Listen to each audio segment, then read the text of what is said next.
I just had an opportunity to speak to those who are working in our clinic, our doctors, our nurses, and so forth, who are really a lifeline to so many people in our communities. And this morning we're going to be talking about the Title 10 domestic gag rule.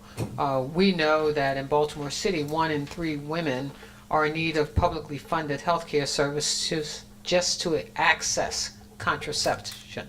And I can't imagine what that would be like if, in fact, the rule that is being talked about actually goes into place.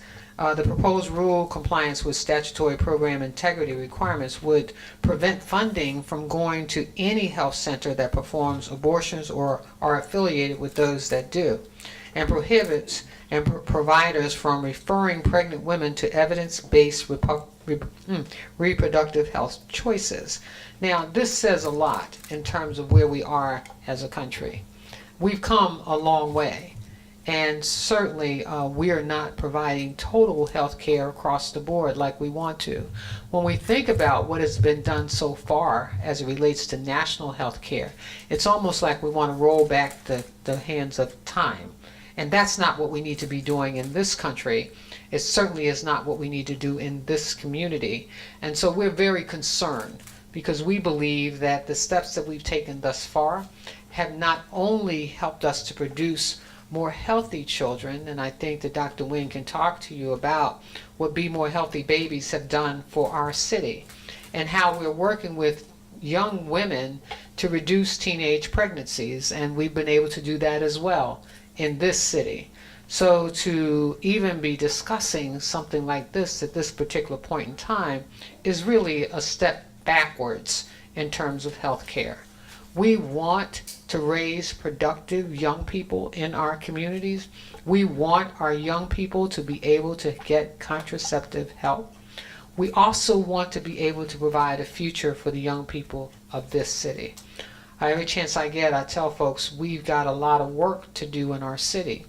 And while violence is trending downward, it is still a big problem in this city. And we need to give our young people every advantage they possibly can have. And being able to access contraceptive care is important. And that's not just what goes on here.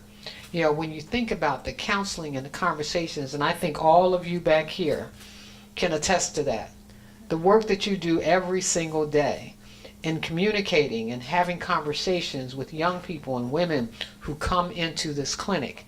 And they come here because they feel cared for. They come here because they feel safe. They come here because the information that is shared with them is not just educational, but it's life-changing. So with that, I'd like to introduce our Senator, Ben Cardin, and thank all of my federal delegation for being here. And let me also applaud you all, because your help, and I don't know if you all, this is outside of the realm of this discussion today, but we just got a $30 million HUD grant that will transform East Baltimore. And I think about all the work that we have to do in terms of transforming the entire city of Baltimore. This is important. Planning the lives of young women is important. Giving them access is important. And making sure that we have healthy children born in this community and in this society are important. Thank you, and with that, Senator.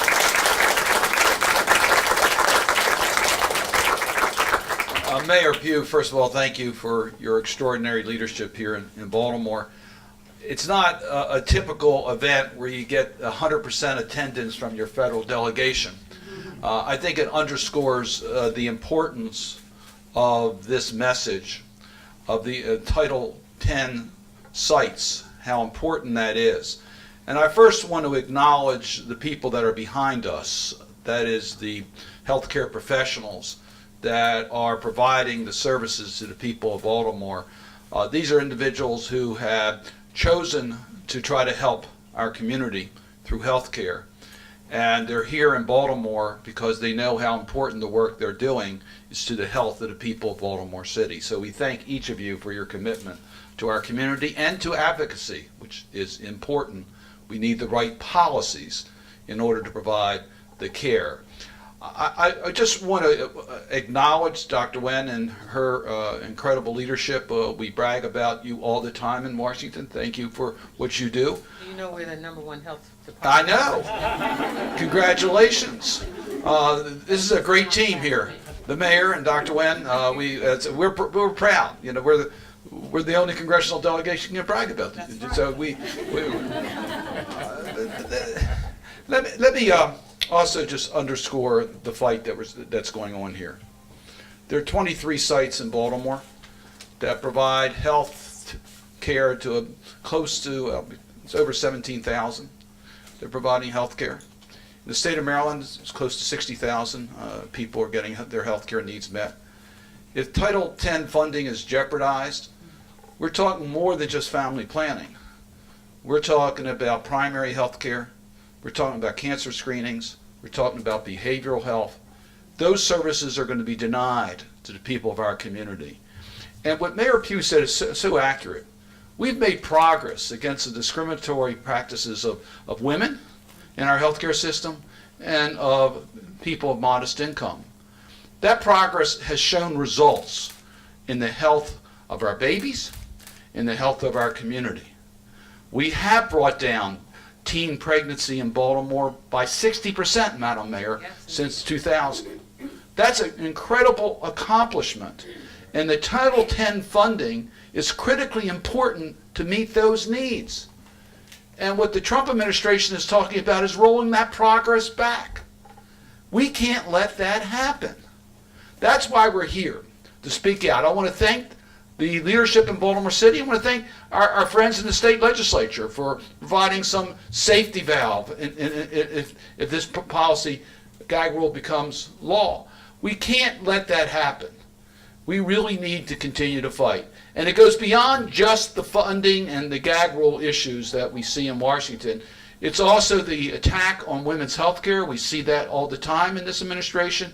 That's why Senator Van Hollen and I are going to be very closely scrutinize Supreme Court nominees and judicial nominees in order to make sure we don't go backwards in providing fairness and equality and the woman's right of choice.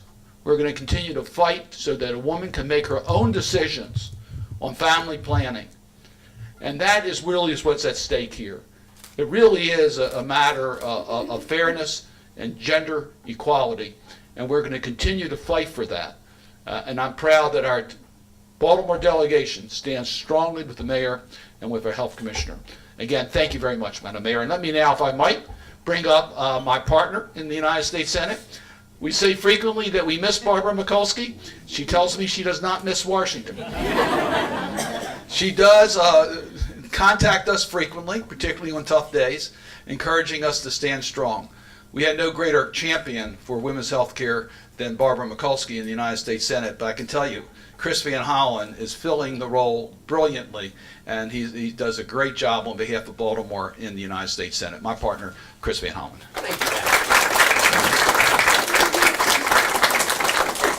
Well, thank you, Ben. Yes, we both get our text messages regularly and get our orders from Barbara. It's great to be here. Madam Mayor, thank you for your leadership on all sorts of fronts, including, you mentioned the housing funds, and the $30 million federal grant, I think, will go a long way to helping with your plan to revitalize the city.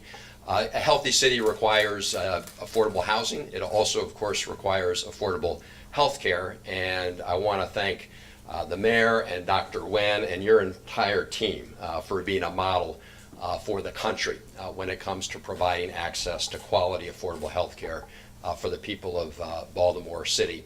And to all the people standing here who are the people who every day actually deliver that quality health care. So thank all of you very much.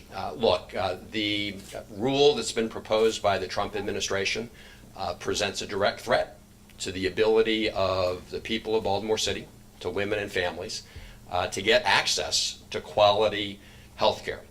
It specifically provides a gag on the healthcare professionals gathered here on providing full information to women and patients they're seeing. That's really outrageous when you think about it, because the people who are in a best position to inform women and families about their health care options are denied by the federal government from doing it, or what the federal government is saying is none of those Title X dollars will flow to people who are actually giving patients full information. Right? I mean, imagine that. The federal government's saying we're only going to allow Title X dollars to go to people who do not provide women and families with all the information they need to make the right health care choices for themselves.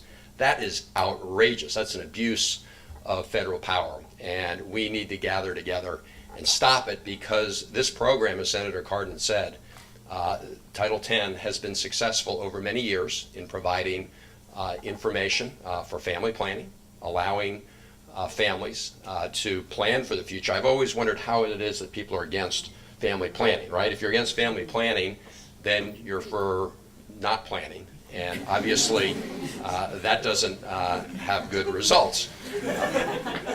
And as a result of the Title X monies and the Teen Pregnancy Prevention Program, as Senator Cardin said, we've reduced teenage pregnancy rates in Baltimore City by 61%.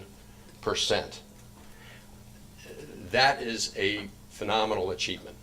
That is what family planning is all about. Nationally, we've reduced the teen pregnancy rates by about 40%, which is also significant progress. And if you put this gag rule into place, you're going to reverse the progress that we've made. So the stakes are very high, and that's why it's really important that we all gather together. And Senator Cardin and I will work very hard in the Senate.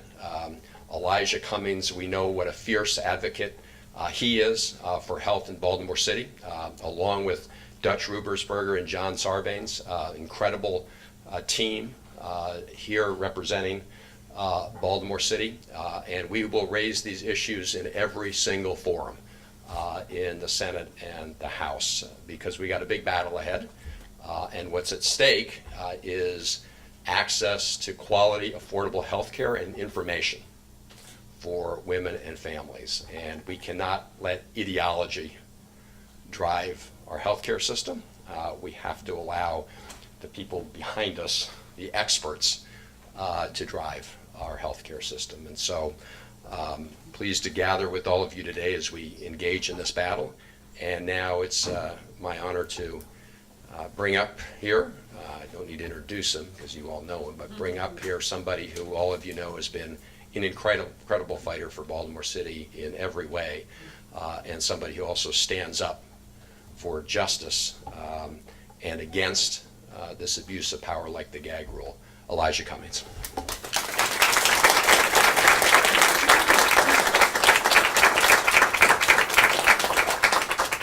Good morning, everyone. Good morning. Come on, we can do better than that. Good morning, everyone. Good morning. Thank you, Senator Ben Holland, Senator Cardin. I want to thank my colleagues, too, Congressman Rubersberger, Congressman Sarbanes, and I particularly want to thank the mayor, who is doing a terrific job. And Mayor, I congratulate you on that $30 million. That's no, I told my staff that's one of the greatest things that has happened in my district in a long time, and I really appreciate it. And I want to thank our delegation for all they've done to make that happen. And thank you for your leadership, period. And to Dr. Wynn, Ben Cardin said it quite nicely. You are indeed a superstar. And I really mean that, and we're really proud to have you. I don't know if you all know it, but we call her before the Congress all the time to give testimony as to how the centers ought to be operated, how healthcare systems ought to be addressing basic needs of people. I'm going to be very brief. This morning I'm feeling kind of a little sad sitting here. Because I am reminded of an aunt of mine who, when I was around 8 years old, died died of an illegal abortion. So, Madam Mayor, when you say back alleys, I know what the pain. I know the pain of it. She left some children, and it was very, very hard on my family. President Trump has said his slogan is "Make America Great Again." Hello. Make America Great Again. Is greatness having women go to those lengths to try to address their own needs? Is great again telling women that, you know, if you don't use the rhythm method, you know, forget it? That's not great again. And that's why I know our delegation, and let me be clear, they're not here, as the old folks used to say, for form or fashion. They're here because they really believe this. And this is not politics for us. This is what we believe. And I know that all of us believe this, that we cannot have this. Make America Great Again. Title X funding does not go to abortion, but it does go to cancer screenings, hello, contraception, HIV testing, and so many more life-enhancing and often life-saving services. And so, again, we're going to fight with everything we've got. It's interesting that on my committee, when we talked about contraception, Dr. Wynn, a few years ago, in the committee, they didn't want to have a woman on the panel. The Republicans didn't want to have a woman on the panel, which is crazy. And so I've come here to say to our healthcare providers who stand behind me, I told them before we started, they are indeed the lifesavers. They are the ones that make the difference. They are the ones that are on the front line. But we want to make sure, all of us, we want to make sure that they have the policies that allows them to be most effective and efficient in what they do. We want them to have the policies so that they can truly empower women. And I mean, and so this is what this is all about. And so it gives me great pleasure now to introduce my colleague, a man who has fought for these kind of issues for so long, stood up for so long, over and over again, Dutch Ruppersberger. Thank you, Elijah.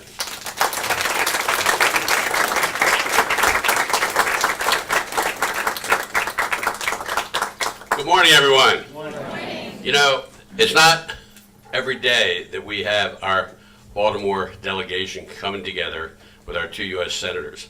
We all feel so strongly about this issue, denying women's access to care. I just want to give you a side note while I was sitting here. There were 3 of us here who went to the same high school in Baltimore City, probably the only high school in the country.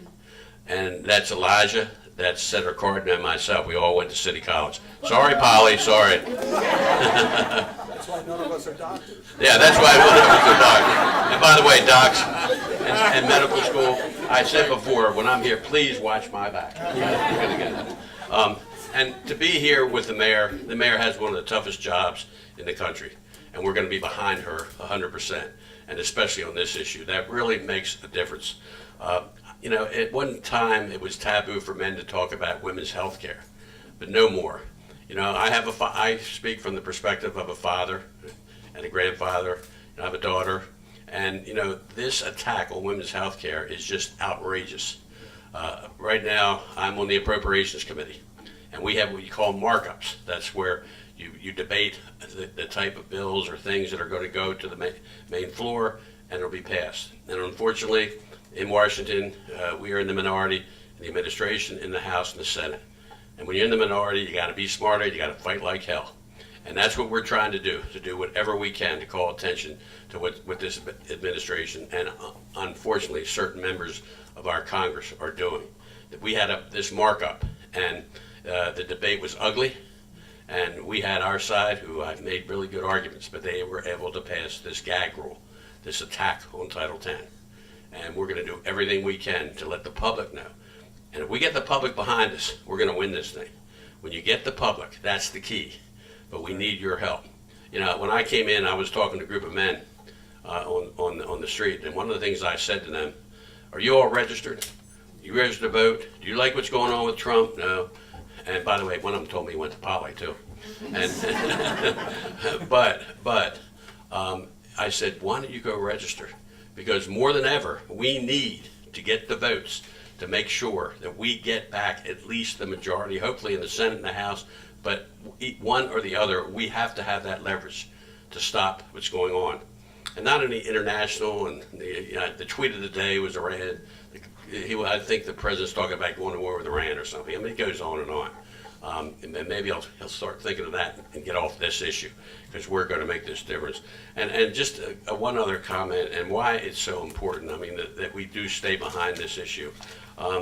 You know, in family planning services, we've seen, and the facts are there, pregnancy termination rates are lower. Teen pregnancy is reduced. Long-term health care outcomes are better. Now, you can't do any better than that, right? As Elijah would say, right? I can't hear you. Okay, right. And that's what we're here fighting for. And we're all here together, and we're gonna make that difference. Now it's my pleasure to introduce my good friend, John Sarbanes.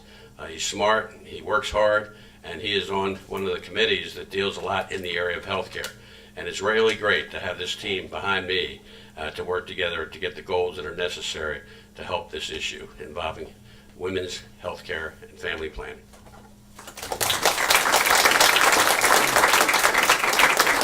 Good morning, everybody. I'm glad to be here with our whole delegation that represents Baltimore City. Mayor Pugh, thank you for your leadership. We've all said it, but it's deeply appreciated. It's always a tough time for Baltimore City to get to the next level, but you're taking us there, and I appreciate it very much.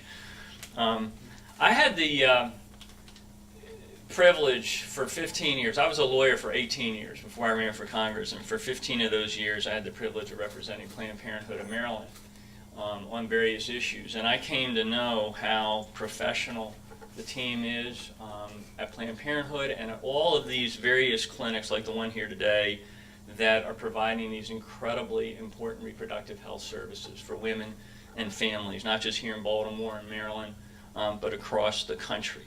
And I saw the difficult task that the health workers behind us have every single day to try to bring comfort and support to people that are in a difficult place oftentimes.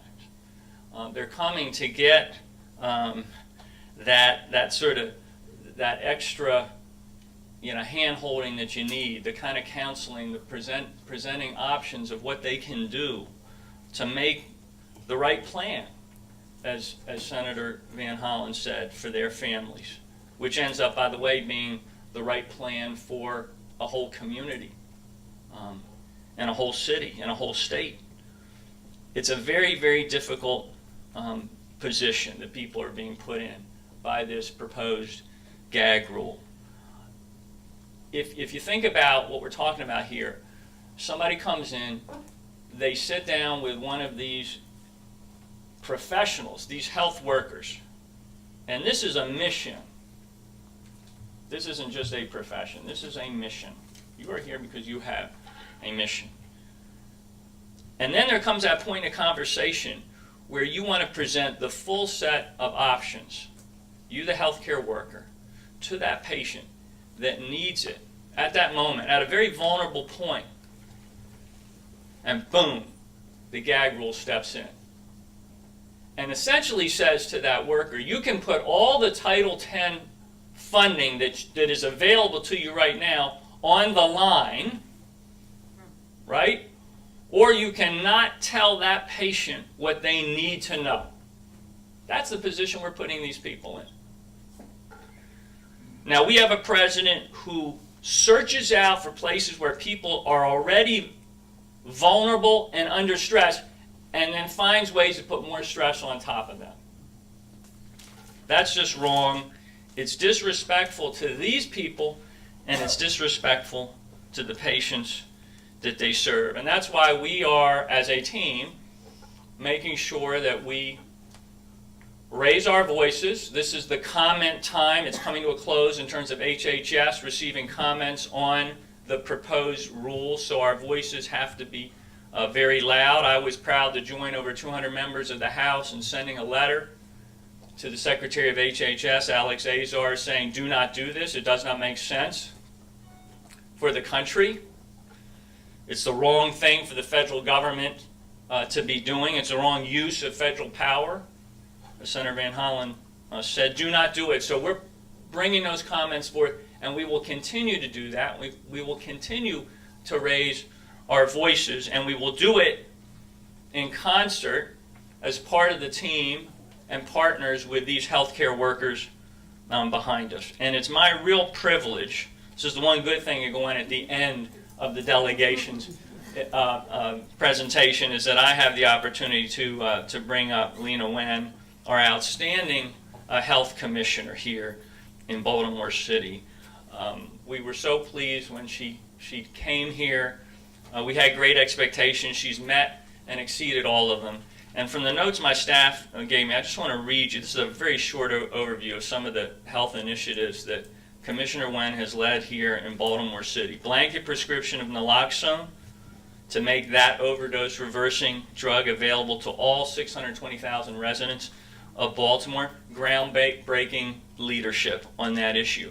Implemented Be More for Healthy Babies, which reduced infant mortality by 385 over 7 years.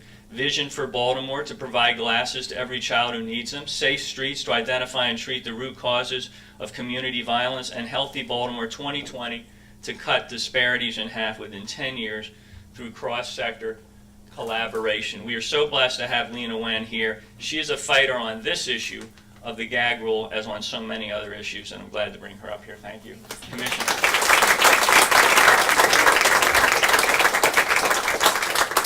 Good morning, everyone. Good morning. Good morning, and welcome to the Druid Health Clinic, which is one of our Baltimore City Health Department's clinics and a Title X site. I stand here in my white coat in solidarity with my fellow physicians, nurses, and all healthcare professionals, so many of whom are standing with us today, because we are deeply concerned about the ability of our patients to receive critical health services. And I want to thank Mayor Pugh for her inspirational leadership in guiding us and supporting us in all the things that we do every day. I also want to thank our federal delegation for coming, everyone for coming today. Senator Cardin, Senator Van Hollen, Representatives Cummings, Ruppersberger, and Sarbanes. Please join me in thanking them for their incredible leadership.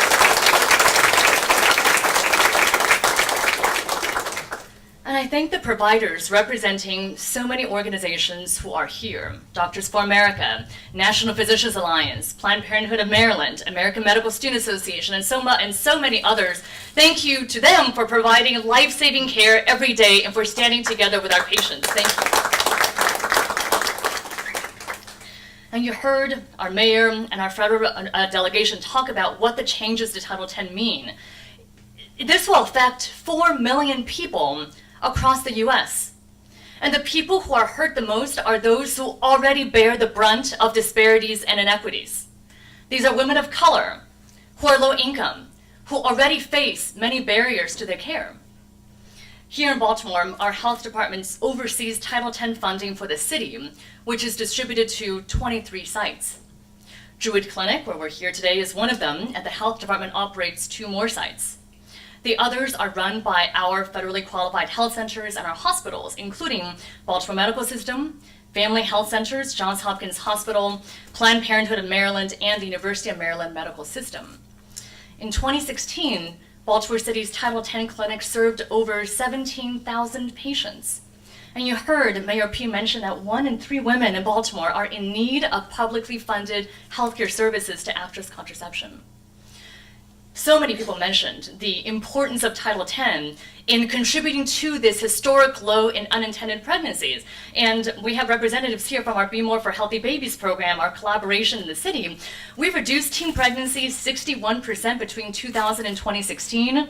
We have cut sleep-related infant deaths to a record low. We have cut infant mortality by 38% in the last 7 years. We have closed the gap between black and white infant mortality by over 50%. I mean, I could go on. But you know, these gains and health outcomes that we have worked so hard to achieve could be rolled back overnight. Many safety net clinics will be forced to close their doors just because they are associated with organizations that provide abortions. This makes no sense to me as a doctor and a public health leader. If the goal is to reduce unintended pregnancies and reduce the need for abortions, why would you take away funding for family planning and evidence-based contraception? Just doesn't make sense. And then there's this so-called gag rule that will prohibit doctors, nurses, and social workers from referring pregnant women to legal evidence-based reproductive health options or even discussing them. So I want you to imagine for a moment that this is not reproductive care, but this is diabetes care that we're talking about. Can you imagine going to your doctor for your diabetes, asking for insulin, and then being told that not only can the doctor not prescribe you insulin, she can't even talk about it.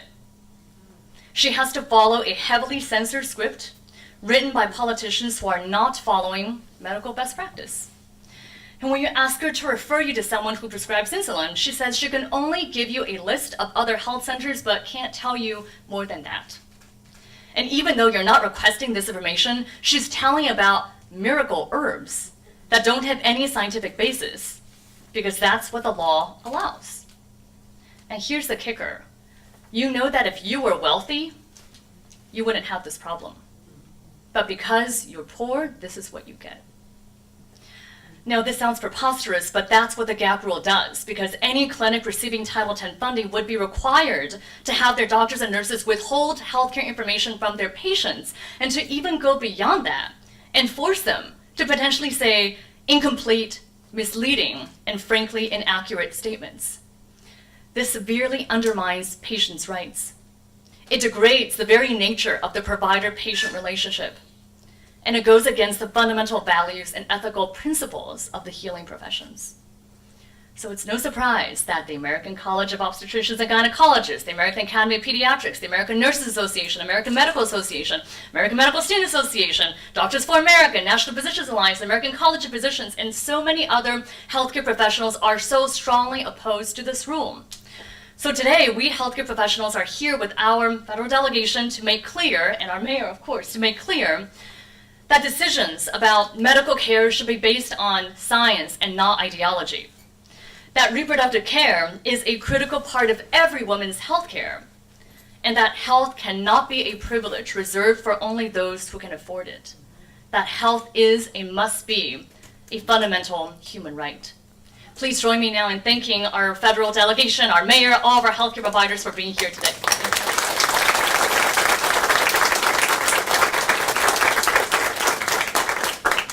First, if there are any questions, but let me just say again, I want to thank our health department. I want to thank Dr. Nguyen. We are leading one of the #1 health departments in the country. I hope that this message is very clear today, that we stand against this gag rule, that we look forward to the work that our federal delegation will do on behalf of all of us, and you can count on us, and certainly you can call Dr. Nguyen back up to the Hill again if you so need to, because she represents us quite well. So thank you all. Thanks for being here.